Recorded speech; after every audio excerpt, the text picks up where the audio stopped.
नमस्कार, आप देख रहे हैं टाइम्स न्यूज और मैं हूं आपके साथ छवि। इंदौर के गांधीनगर इलाके में बड़े पैमाने पर चल रहे नंबर के सट्टे का इंदौर क्राइम ब्रांच और गांधीनगर पुलिस ने राजफाश किया।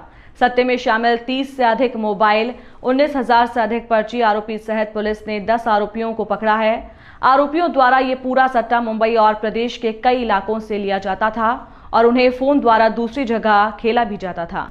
पुलिस को अब उन अन्य आरोपियों की तलाश है जो कि शहर के बाहर से इस पूरे सट्टे को खेलते थे।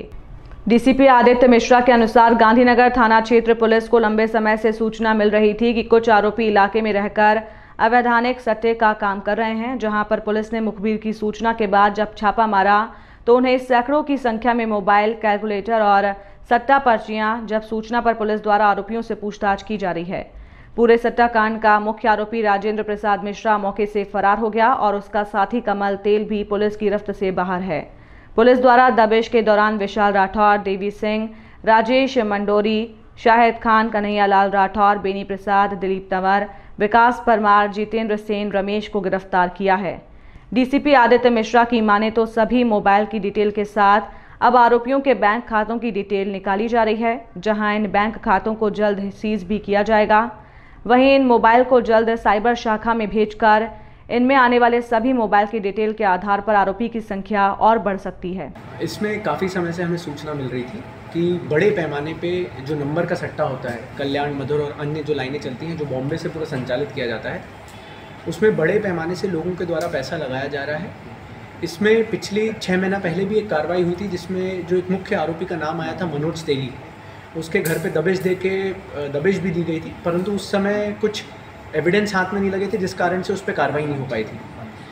काफ़ी समय से क्राइम ब्रांच की मदद से थाना गांधीनगर में कुछ घरों में ऐसा सस्पिशियस मूवमेंट दिख रहा था जहाँ पर दिखता था कि गाड़ियाँ आती हैं, कुछ समय रुकती हैं, फिर चली जाती हैं। कई बार देखा गया है कि पेपर्स के बंडल आ रहे हैं, जा रहे हैं, बोरियों में कुछ सामान आ रहा है। एक सप्ताह से उस पर सतत निगाह रखी जा रही थी कि क्या चल रहा है।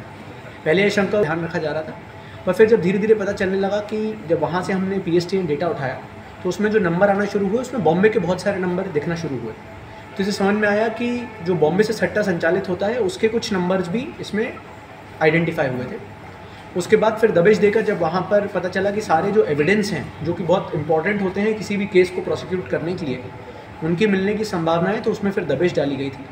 इसमें कल दबिश डालने पर जो सामग्री मिली ज़्यादा मिली है, करीबन 30 से ज़्यादा मोबाइल फ़ोन्स और होता है वो मिला है। 19,000 से अधिक जो पर्चियाँ इन द सेंस जो एविडेंस लिखे जाते हैं जिसमें आप सट्टा लगाते हैं तो उसकी जो नंबरिंग लिखी जाती है वो मिले हैं। उसमें जिन्होंने सट्टा लगाया है उनके द्वारा जो मोबाइल फ़ोन इस्तेमाल किए जाते हैं उनके मोबाइल नंबर्स प्राप्त हुए हैं।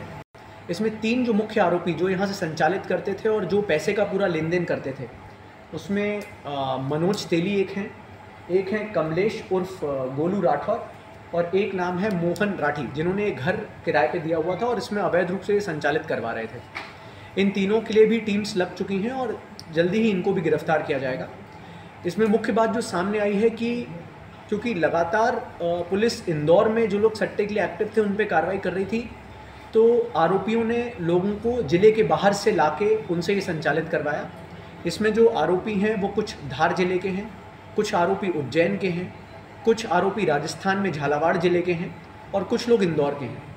तो इस तरीके से इन लोगों के माध्यम से वहाँ के लोगों को भी कनेक्ट करने का एक प्रयास किया गया था। उसमें एक बड़ी कार्रवाई क्राइम ब्रांच के साथ मिलकर गांधीनगर थाने ने की है। तो हर पर्ची में भी अगर अपन अमूमन एक नाम माने तो 19,000 लोगों की इसमें पैसा लगाए जाने की संभावना बनती है। तो इससे ऐसा नहीं लगता कि गांधीनगर के जो आर्थिक जिस तरह की प्रोफाइल है उसको देख के ऐसा नहीं लगता कि इतनी बड़ी संख्या में वहाँ के लोग सट्टा लगा सकते हैं। और कई जो पर्चियाँ मिली हैं उसमें जो कीमत है सट्टे की वो बहुत ज़्यादा है, 3-3, 4-4 लाख रुपए का सट्टा लगा है, जो कि मुझे लगता है कि या तो कुछ उनके पेडलर्स, जैसे ड्रग में पेडलर्स होते हैं वैसे सट्टा जो चेनर्स होते हैं जो पहले आम लोगों से इकट्ठा करते हैं, फिर सेकंड चेन बनती है और वो सेकंड चेन यहाँ पर इस्तेमाल होती है। तो मुझे लगता है कि उसी किसी तरह का होगा और इसलिए संभावना है कि इंदौर नहीं, इंदौर के बाहर के लोग भी इसमें शामिल हो सकते हैं, क्योंकि कुछ नंबर जो मिले हैं उज्जैन और देवास के भी मिले हैं जो काफ़ी ज़्यादा बार जिनमें फ़ोन्स आ रहे हैं, फ़ोन्स ट्रांसमिट हो रहे हैं, फ़ोन पे के कुछ ट्रांजैक्शंस हुए हैं।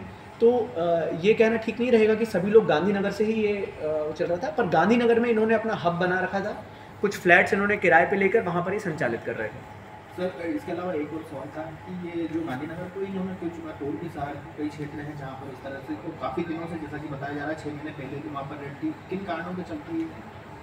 जो इसमें संभावित एक कारण सामने आ रहा है कि वहाँ जो मल्टियाँ बनी हैं, जो रीडेवलपमेंट होने के बाद वहाँ बड़ी संख्या में जो नगर निगम आईडीए की मल्टियाँ बनी हैं, वहाँ पर बहुत सारी जगह पे लोग गए नहीं हैं। लोगों के नाम पे फ्लैट्स हो गए हैं, पर लोगों ने या तो उसको किराए पे दे दिया है, और क्योंकि मल्टी में क्या बोलते हैं, जो EWS सेक्शंस के लोग रहते हैं, तो वहाँ बहुत ज़्यादा ध्यान भी नहीं दे पाते हैं। उनको वो खुद अपने काम में इतने व्यस्त रहते हैं कि वो नहीं ध्यान दे पाते हैं कि वहाँ किस तरह के लोगों का आना जाना हो रहा है।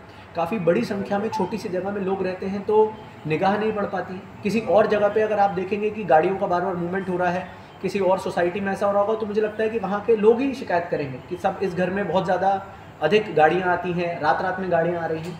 पर ऐसी जगह पे जहाँ पर रीडेवलपमेंट होकर बहुत सारे लोग रीएलोकेट होकर वहाँ पर रुके हैं, वहाँ पर शायद ये चीज़ बहुत अलग नहीं दिखती होगी, इसलिए शायद उन्होंने वहाँ चुना। सर कितने दिनों से ये सट्टा संचालित हो रहा था? सर वहाँ पर कितने दिनों से संचालित हो रहा था? अभी जो संभावना है, जो पर्चियाँ मिली है, कि लगभग 1 महीने से तो अधिक से ही संचालित हो रहा था, पर क्योंकि बहुत नॉर्मल कोर्स में कर रहे थे तो पता नहीं चला था। करीबन 1 हफ्ता से तो हम ही इसको ट्रैक कर रहे थे, तो उससे पहले से ही संचालित हो रहा होगा। पर 1 महीने तक की जो पर्चियों में डेट्स है, वो 1-1.25 महीने पुरानी भी उसमें डेट्स जली हुई हैं। तो इसका मतलब है 1-1.25 महीने पुरानी अगर पर्ची मिली है तो या तो कहीं और हो रहा था। पर अभी जो आरोपियों ने प्रथम पूछताछ में बताया है, उन्हें ये बताया कि 1-1.25 महीना पहले से हम लोगों ने ये घर पे हमें लाके शिफ्ट किया गया था। और इसमें जो पैसे का ट्रांजैक्शन है, इसमें इंपॉर्टेंट बात यह है कि जो पैसे का ट्रांजैक्शन है, वो जो मनोज तेली और कमलेश गोलू हैं, ये डायरेक्टली करते थे। पैसे का ट्रांजैक्शन इनके माध्यम से नहीं कराते थे, सिर्फ इनको बोला जाता था कि आप सट्टा लिखिए कि उससे बाहर रहे और सिर्फ ये लोग आरोपी पकड़े जाएँ। इसलिए इसमें अभी जो कार्रवाई में सबसे इम्पोर्टेंट चीज़ है कि जितने भी बैंक अकाउंट्स यूज़ हुए हैं, उन सब के पीछे कौन है, उसको जांच पड़ताल की जाए। बैंक अकाउंट को सीज किया जाएगा, संपत्तियों को लेकर, और उनको नोटिस जारी कर उनकी संपत्तियों को भी सीज किया जाएगा, क्योंकि अवैध तरीके से जिस तरह से बनाई गई है संपत्ति।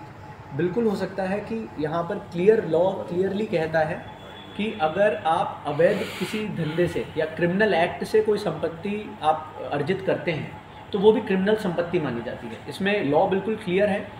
इसमें यही देखा जाएगा कि इसमें से क्योंकि है क्रिमिनल एक्ट है ये, और इसलिए इसके द्वारा अगर पता चलता है कि इनमें जो बैंक अकाउंट से पैसे गए थे, अगर उनके माध्यम से कुछ ट्रांजैक्शन ज़्यादा हुए हैं, तो उन सभी बैंक अकाउंट्स को फ्रीज भी किया जाएगा। उनके डिटेल्स निकाले जाएंगे, किन्होंने वो बैंक अकाउंट्स खुलवाए हैं, उसमें कहाँ से पैसा आ रहा है, कहाँ जा रहा है, ये सारी चीज़ों की अभी जाँच पड़ताल करी जाएगी। सर मकान मालिकों ने सूचना दी कि इनकी किराए आरोपी बनाया है कि अगर उन्होंने किसी को किराए पे दिया था तो पहली बात आपको किराए की सूचना देनी चाहिए थी, जो कि यहाँ पर देखने में आया है। अमूमन इंदौर में किराएदारों के माध्यम के बारे में सूचना नहीं दे रहे हैं।